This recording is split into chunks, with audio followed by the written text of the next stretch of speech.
Hi everyone. I know it's been a long time since we last spoke. My name's Danny Gutierrez. This is Total Fight Mike. Thank you so much for joining me on this episode of the Total Fight Mike. It's been a long time since we spoke. I had a lot of issues going on with the space that we're living in. The AC actually died out, and we had to get that fixed. I had to get a haircut so that I wouldn't come, looking to you looking like Wolverine's smelly taint or something like that. But clean shaven. We're here now. Thank God. It's September 7th, 2020 at 4:03 p.m. Thank goodness we're here. There's been so much going on in the world of combat sports. There's a lot for us to get to, so let's just get right into it. So since last we spoke, there's been crowned a new Bellator light heavyweight champion in Vadim Nemkov, and he made easy work of Ryan Bader. I would say the first round was very, very close, but the second round he came out picking him apart with kicks to the body and to the legs, and he was actually setting him up with that 1-2 very, very well. Sorry if you guys can hear my dog, but he was setting him up with the 1-2 very well, and then once he threw that 1-2, behind the two came the head kick, and that roundhouse was disguised by that cross, so that Bader would be looking to parry a cross, but instead there would be a shin, and he unfortunately succumbed to that. He went down, and Vadim Nemkov finished him off with ground and pound, and it was very definitive. It was really good, and it was very impressive too, because Ryan Bader was he was a light heavyweight champion. He was coming off of the heavyweight Grand Prix, just knocking out the mentor of Vadim Nemkov and Fedor Emelianenko, the legend. So that was a great fight. That was a great stoppage, and kudos to Vadim Nemkov. I'd like to see what matchups he gets in the future in Bellator. There's Phil Davis, Corey Anderson just got signed. There's Linton Vassell. There's a whole bunch of guys that he could fight in Bellator. He's a very talented guy. He's a really talented guy. He's got some great striking behind him. Good on Vadim Nemkov, and good job for Bellator for establishing a really good champion at 205 pounds. And the good news is that if you're a Ryan Bader fan, Ryan Bader's still the heavyweight champion, so he can always defend that belt. Vadim Nemkov going up, I don't really see. Ryan Bader's, as of late, he's had his best work at heavyweight, so he's still the heavyweight champion in Bellator. So we will see what the future holds for both of these champions moving forward. So if you guys are boxing fans, I'm a subtle boxing fan. A little bit more casual, I'd say. I'm a pretty, not deep boxing fan, but I pay attention to boxing quite a bit, especially English boxing. So on August 22nd, you had Dillian Whyte, the body snatcher, who was going up against Alexander Povetkin. And Dillian Whyte, his only loss was to Anthony Joshua, and Alexander Povetkin, he's only lost to, I believe it was Vladimir Klitschko. And his only other loss was to AJ, and he actually rocked AJ with a left hook in, I believe, the first or second round of their fight. So Alexander Povetkin, he made it a fight for both for AJ and for not Lomachenko, excuse me, Klitschko. Jesus Christ, Klitschko. But unfortunately, those are the only two fights that he came up short in, and this fight was to determine the WBC Diamond Champion. It was basically a golden ticket to see who would actually get the chance to fight the winner of Tyson Fury Deontay Wilder 3, because they're still working on the negotiations for that. And you see that a lot in boxing, and that's kind of what interim championships in MMA are. They're basically like the Willy Wonka's golden ticket equivalent of getting a shot at the actual champion. Whether if he's injured or if he's out on a leave of absence of some sort or anything like that, or even if he vacates the title, you may get promoted to the champion, or you may have to fight for the vacant title against somebody else coming in as the interim champion, excuse me. That was my shoulder that just popped. So Dillian Whyte and Alexander Povetkin were challenging each other to see who would be next for Tyson Fury Deontay Wilder 3, hopefully the winner of, if that fight takes place. Dillian Whyte was lighting up Alexander Povetkin. In round 5, he knocked him down. Or, I'm sorry, in round 4, he knocked him down twice. And Povetkin was actually saved by the bell. And then he comes out in round 5, and he lands this uppercut from hell as Dillian Whyte's ducking. And he just catches him cleanly with this perfect uppercut, and he knocks him out cold. And it was it was bittersweet. It was a very impressive knockout. I was screaming at the top of my lungs, but at the same time, you're like, oh, Dillian White, because the English fans are so nationalistic about their fighters and their boxers, whether it's MMA or kickboxing. They're very nationalistic about their fighters. Look at Ricky Hatton. That's a perfect example.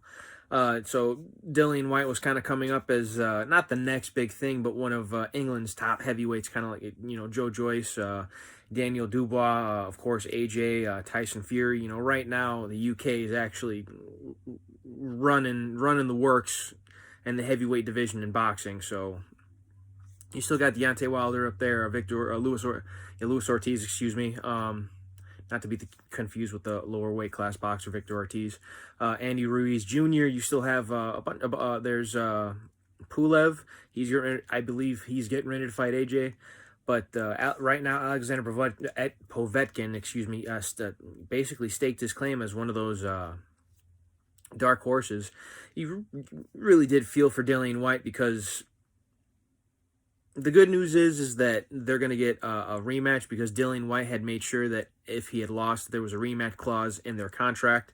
You don't really see that with interim title fights or diamond title fights like this. We'll see what happens next time.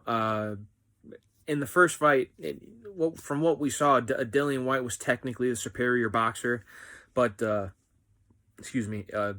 Povetkin it was perfect time, perfect place, perfect shot, perfect punch. And, Dillian White has since come out and said that he's, ready to get back in there and basically right the wrong of what happened that night. It was a great fight. It was a close fight. Hats off to Alexander Povetkin, but we'll see what happens in the future between those two guys. Hopefully we'll get Tyson Fury, Deontay Wilder 3. There's a whole bunch of negotiations going on in terms of boxing and boxing matchups. I'll get to that later. Moving on, at least chronologically, calendarly. Excuse me, guys. So we had Mark Munoz going up against Frankie Edgar, and that took place on August 22nd as well. And Frankie Edgar, this was his debut at 135 pounds. He had made... He's the former lightweight champion, and he had made 2 attempts at the featherweight title against Jose Aldo, one for the legitimate championship and the other for the interim championship. Frankie Edgar has been coming up short when it's been coming to the featherweight class, because they're literally just too big for him. You'll hear Luke Thomas say that he had Mark Henry on his radio show, and Mark Henry was saying that Frankie Edgar could actually make 135, that when he was the champion at 155, they were actually begging him to drop down to 135, and then he wanted to see what would happen at 145 since he was the champion at 155. Unfortunately, it didn't go that well for him at 145. He was a legitimate contender. He was easily top 10, I would say top 5, but guys like Brian Ortega, Chan Sung Jung, Jose Aldo beat him twice. It's kind of tough to legitimize another title shot after you've had 2, and you're basically getting pushed around by these bigger guys. So he dropped down 10 pounds, and he fought a heavy-hitting Pedro Munoz. Pedro Munoz has a win over Cody Garbrandt. He'd rocked him with overhand rights. He also has the most wins, I believe, via guillotine in the bantamweight division right now. So this is a very good test for Frankie Edgar coming into this fight.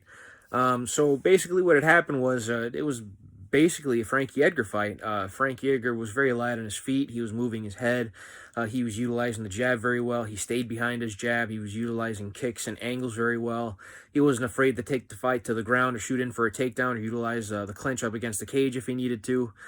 Pedro Munoz was actually doing a really good job at trying to nullify Frankie Edgar's movement with body kicks, push kicks actually. But Frankie Edgar was ready for that with lateral movement from left and right. His fanking and feinting looked very good. His power punches looked very good too, because he was snapping Pedro Munoz's head back pretty definitively. So he still has the power, he still has the speed, and the wear and tear isn't all that bad. He was cut up and bloody during the fight, but it's a fight. You're going to get hit. But at 37 years old, usually guys in the lower weight classes, they don't age as well as the guys at the higher weight classes or at heavyweight. Look at Alexander Povetkin. Alexander Povetkin, I believe, was 41 or 40. And Dillian White, I believe, is barely 30. I don't even think he just barely made it into his 30s. So, and you look at the long reign of Vladimir Klitschko, he was on top for the better part of a decade. So, it's pretty amazing to see Frankie Edgar at a lower weight class, aging like fine wine, especially with all of the wars that he's been through. I've lost voices screaming at the top of my lungs at a tilted kill, just watching, screaming at the TV, hoping Frankie Edgar can get up from a hard shot, but that he took. But Frankie Edgar's been around for a long, long time. He's been a champion at 2 weight classes above what he's actually fighting at, and that in and of itself is that's amazing. We'll see what the future holds for him at 135 pounds. Pedro Munoz did not look bad at all. I thought that Frankie Edgar definitively outpointed him. He just did a little bit more work than Pedro Munoz was. Not that Pedro Munoz was not trying to play catch up. He was fighting with. He was fighting to finish Frankie Edgar, and you could see because Frankie Edgar was very much wearing it.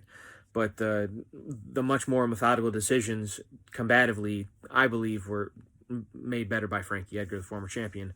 So we'll see what happens at 135 pounds with these guys. Pretty interesting, too, because Cody Garbrandt has since talked about moving down to 125 pounds. It didn't work out that well for his former teammate and former adversary in TJ Dillashaw, and he got popped for EPO. We will see. We'll see. It's tough to say, but we're going to have to find out what happens next. So the following weekend, August 29th, this was a pretty big fight. Alexander Rakic, who was coming off of a loss to Volkan Ozdemir, but he knocked out Jimmy Manuwa, was going up against Anthony Smith. Now, Anthony Smith, he was a top 10 light heavyweight. He beat Rashad Evans. He beat Mauricio Shogun Rua. He choked out Volkan Ozdemir.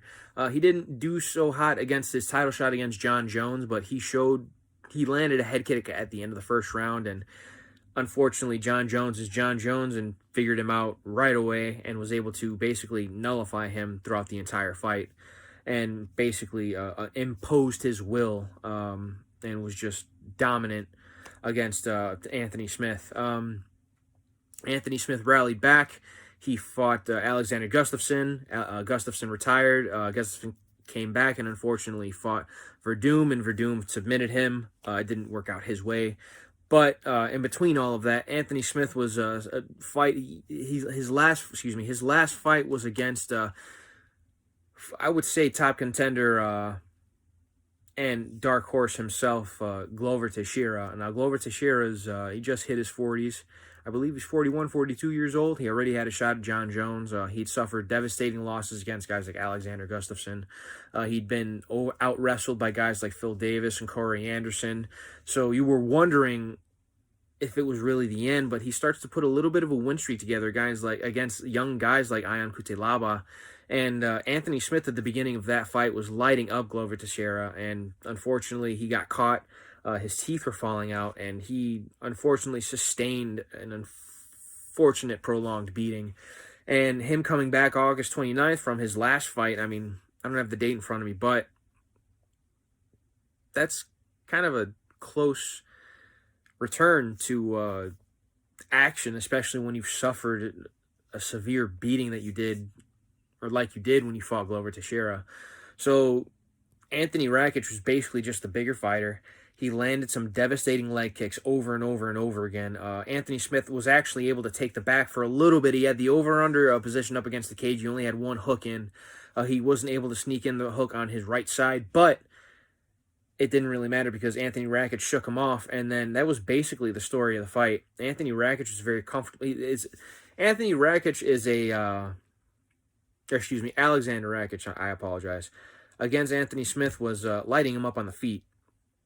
So then when Alexander Rakic decided to basically maul him on top and decide to impose his will with his wrestling, it's pretty impressive because Anthony Smith is a pretty game jiu-jitsu guy.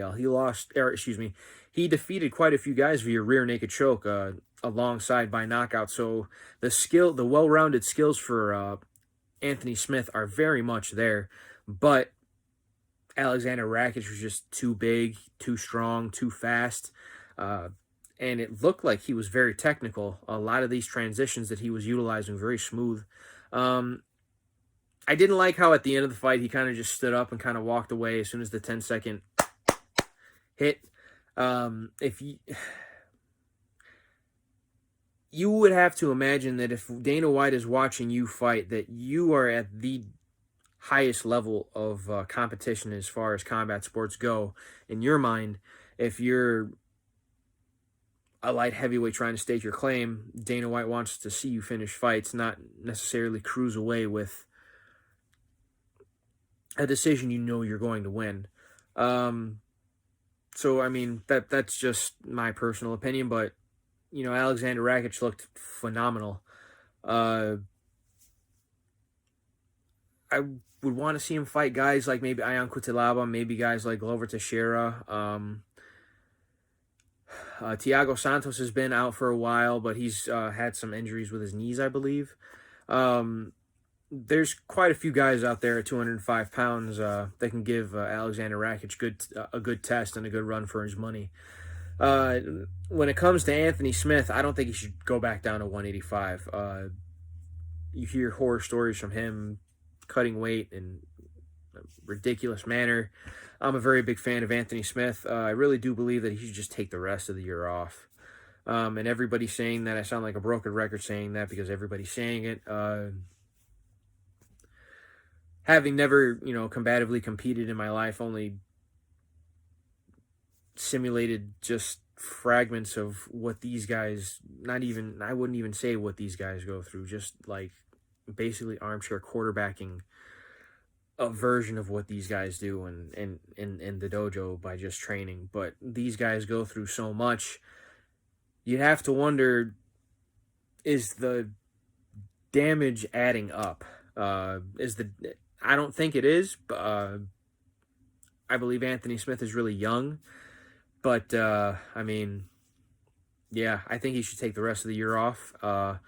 Alexander Rakic looked really good. You might see him again probably in November or sometime in December and January. He looked really good. Against Anthony Smith. So the 205-pound division in basically in Bellator and in UFC is shaping up to be some... Sorry about that, guys. My camera just kind of cut out on me at 17 minutes. But like I said, we have a lot to talk about. But sorry about that. But yeah, we'll see what's in store the future for Alexander Rakic and Anthony Smith. Hopefully he heals up well, and hopefully Alexander Rakic could get another top contender and establishes himself at 205 in UFC. So this past weekend, there was quite a bit going on combatively. We had a boxing fight, and then we had MMA. So UFC on ESPN Plus featured Alistair Overeem, very decorated kickboxing champion, MMA champion outside of the UFC, Dream champion, Strikeforce champion, K1 kickboxing heavyweight champion. The only thing that's missing is that coveted UFC championship belt.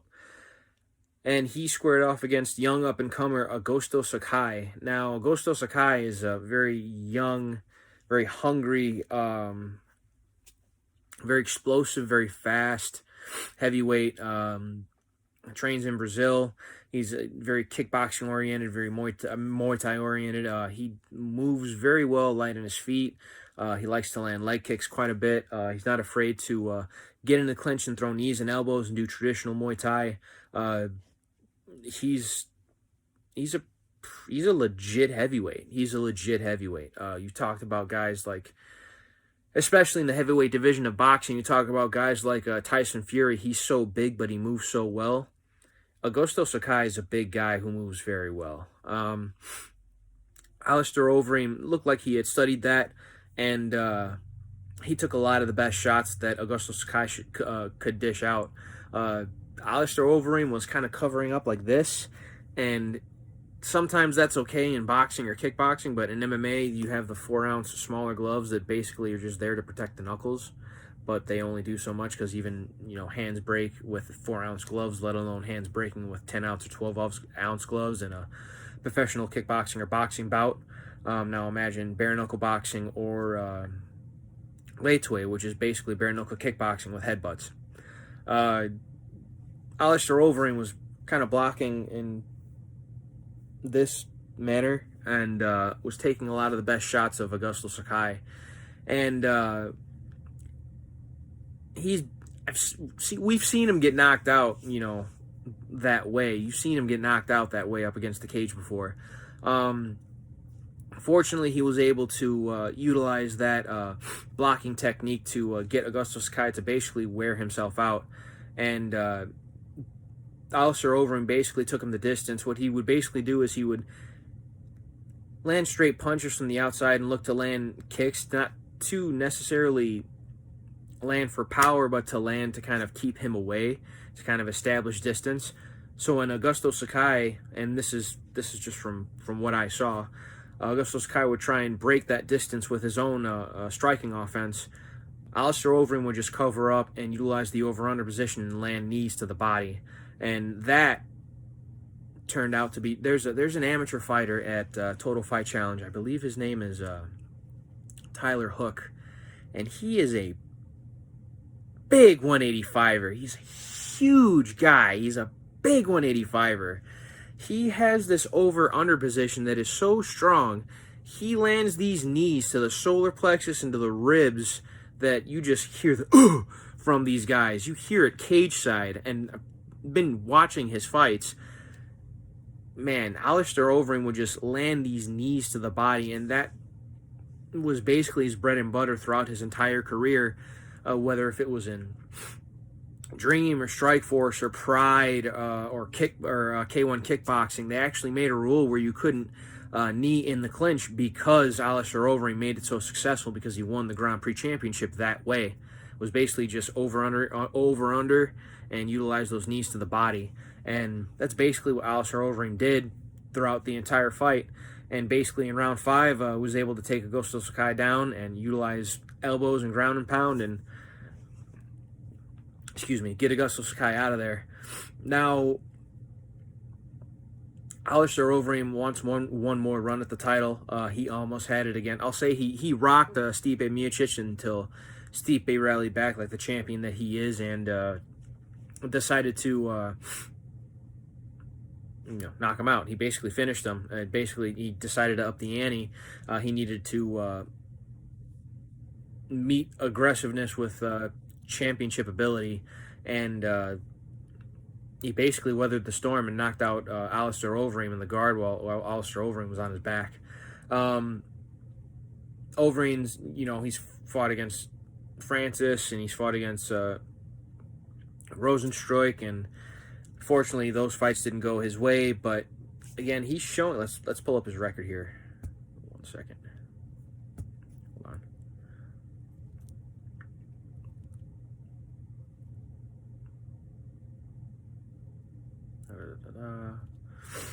All right, so the very close fight against Walt Harris, and then this win against Augusto Sakai. He had 2 wins before his loss to Rosenstruik against Sergey Pavlovich and Alexei Olenek, and all of his wins, he's 4-1 in his last 5 fights. All of his wins are by stoppage, and in the Jarzinho Rosenstruik fight, he was basically dominating until he got caught and that nasty cut came about. After that, I don't blame the referee for stopping that fight. But Overeem's talked about one more, crack at the title, and I just had his profile up here. But looking at his age, I was saying that light heavyweights, look at Glover Teixeira and heavyweights, they tend to age better. Look at Mike Tyson's coming back against Roy Jones Jr. in November. That'll be fun. In an exhibition bout. That should be some pretty good stuff. But there was a podcast that Joe Rogan just came out with, and I was only listening to it because Mike Tyson was on it. I honestly only listen to it if there's anybody combatively interesting on, because I'm a boring person. But yeah, Alistair Overeem's 40 years old. He had his first fight in 1997, and he's fought in Pride. He's fought in Strikeforce. He's fought in Dream. He's fought alongside his brother Valentin Overeem, who's actually beat Randy Couture. Overeem's been around for a long, long time. I think he can make one more crack at the title, one more run at the title. If they give him a, sorry if you guys can hear my dog. If they give him somebody like Rosenstruck again, maybe he can win it. Give him somebody like if they give him somebody like if Ngannou, then I don't think he'll win. But who knows? Anything could happen in the sport of mixed martial arts. But there's talks of John Jones moving up to light heavyweight. There's talks of Francis getting another crack at Stipe. There's a lot going on in the UFC heavyweight division right now. So good on Alistair Overeem at moving forward at age 40. And Augusto Sakai, he's young, but he'll be back. He looked phenomenal up until that fight. But Alistair Overeem is just on a whole nother level. So we're going on to boxing. And there was a gentleman by the name of Jamal Herring, and he's a junior lightweight champion. And he was going up against a Puerto Rican by the name of Jonathan Oquendo. And this is a pretty weird. It was a really good fight. Kind of a weird ending. There was a sequence of punches that actually resulted in a headbutt. The sequence of punches was thrown by Jonathan Oquendo, and Jamal Herring basically got cut on both eyes due to a headbutt. Now the referee was declaring that the headbutts were intentional because of the manner in which he was throwing. He was throwing the punches to knock out his opponent. But the doctor had stopped the fight against Jamal Herring, and for Jamal Herring, he awarded the win via disqualification for Jamal Herring. Jonathan Oquendo lost via disqualification, so Jamal Herring retained his WBO junior lightweight title. He trains in Omaha, Nebraska with guys like Terrence Crawford. Terrence Crawford's actually thinking about, hopefully there's a lot of boxing articles stating that negotiations with Terrence Crawford and Kell Brook are very close to getting done, and it'd be pretty cool to see Terrence Crawford and Kell Brook square off before the end of the year. I mean, personally, I'm a big fan of boxing, especially in the fall. I'm not a big fan of other sports, basically. Nothing that involves a ball. How you guys feel about football in the fall is how I feel about boxing in the fall. MMA's year round, but boxing in the fall, there's something special about it. But Terrence Crawford and Kell Brook are having close to getting deals done, and Jamal Herring in this fight, if he won this fight, he was possibly going to have a fight with Carl Frampton, the former two-weight Irish champion, squared off basically. Now he's the former WBA Super and IBF bantamweight champion. He's only got 2 losses, and his only 2 losses are against Josh Warrington and Leo Santa Cruz, which is a fight that,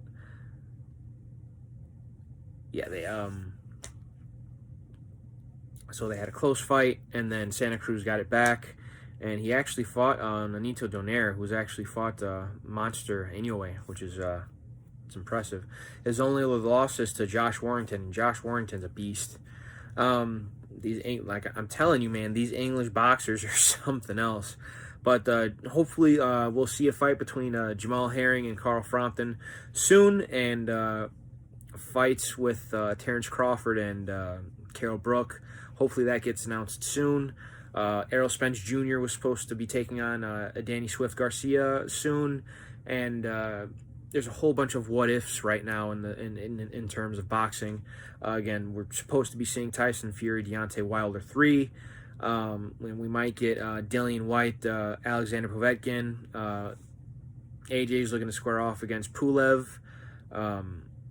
Shannon the Cannon Briggs has talked about coming back. Mike Tyson's coming back against an exhibition and against Roy Jones Jr. Billy Joe Saunders, since he wants to fight Demetrius Andre, and he still wants to fight Canelo and Triple G. Jermell and Jamal Charlo, the Charlo brothers, Jermell and Jamal Charlo have fights lined up. Boxing's popping right now. Combat sports is basically popping right now. Right now, unfortunately, kickboxing is a little bit in limbo. That is a little bit unfortunate, but with everything going on with COVID-19 and unfortunately with the crazy world that we live in, hopefully 2020 kind of ends with a bang, at least combatively speaking, to kind of get everybody's minds off of everything going on. So as far as UFC pay-per-views go, I believe the next one is Adesanya versus Paulo Costa, and that's going to be a phenomenal fight if that is the next fight coming up. That is definitely going to be a pay-per-view. Both guys are undefeated, and it's actually been a long time since both guys who are undefeated since both guys who are undefeated have squared off against each other. Actually, the next event is next Saturday, September 12th. Michelle Watterson, the Karate Hottie, will be taking on Angela Overkill Hill. That'll be a pretty good scrap. Both girls, in my opinion, actually desperately are in need of a win. But both girls are actually very talented, but unfortunately have come out on the wrong end of decisions that they could have or should have made, but didn't. Take that for what you will, but I feel like both girls are world-class talent, especially at 125 pounds. But yeah, thank you guys so much for joining me on this episode of Total Fight Mike. Make sure you drop a like, share, and subscribe. I want to thank my editor, Pat, so much for helping me out. And I will see you guys in the sequel. Bye, everybody.